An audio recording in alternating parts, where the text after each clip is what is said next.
Gaza में लोग दहशत में हैं। गाजा में हाहाकार मचा है। गाजा पट्टी में इजरायली हमलों में कई फिलिस्तीनी मारे गए हैं, जबकि बड़ी संख्या में लोग घायल हो गए हैं। आधी रात को कई घरों को इजरायली सेना ने निशाना बनाया। फिलिस्तीनियों को जान बचाने के लिए एक बार फिर से घर छोड़कर भागना पड़ रहा है।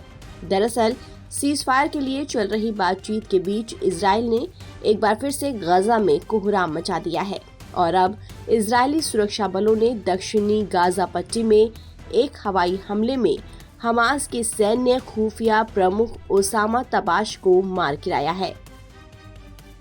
इजरायली सेना और आंतरिक सुरक्षा एजेंसी शीन बेट ने एक संयुक्त बयान में इसकी घोषणा की। आपको बता दें कि तबाश हमास का एक सीनियर कमांडर था, जिसने संगठन के भीतर कई हाई रैंकिंग पदों पर काम किया था। वो खान यूनिस ब्रिगेड में बटालियन कमांडर के तौर में सेवा देने के साथ ही निगरानी और टारगेटिंग यूनिट का नेतृत्व भी कर चुका था।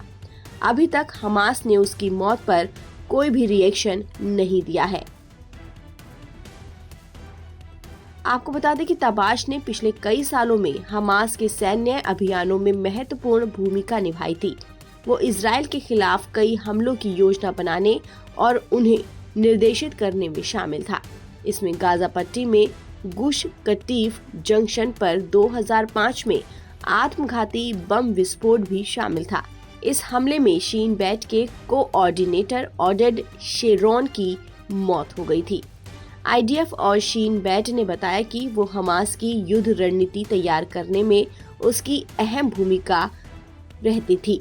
वो सैन्य खुफिया प्रयासों के समन्वय और क्षेत्र में हमास की गतिविधियों की देखरेख के लिए जिम्मेदार था। तबाश ने हमास की निगरानी और टारगेटिंग यूनिट का नेतृत्व किया, जिसने इजराइल और गाजा दोनों जगह लक्ष्यों की पहचान करने और उन पर हमला करने के लिए खुफिया जानकारी जमा की।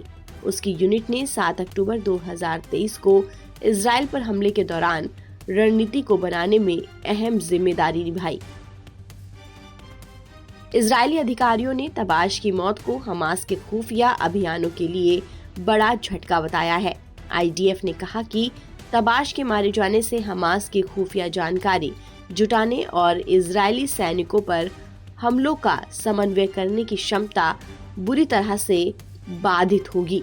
पिछले 1 साल से ज्यादा समय से जारी युद्ध के दौरान तबाश की यूनिट गाजा के अंदर इजरायली सैन्य गतिविधियों पर नजर रखने, आईडीएफ बलों पर हमलों का निर्देशन करने और इजरायली सेना के बारे में हमास की रणनीतिक धारणा को आकार देने के लिए जिम्मेदार थी। इजरायली सेना की ओर से की गई इस कार्रवाई से हमास बौखला गया है। इस घटना के बाद से हमास इजराइल में संघर्ष विराम की संभावनाएं भी और कम होती हुई दिख रही हैं। ताज़ा अपडेट के लिए आप बने रहिए एनबीटी ऑनलाइन के साथ।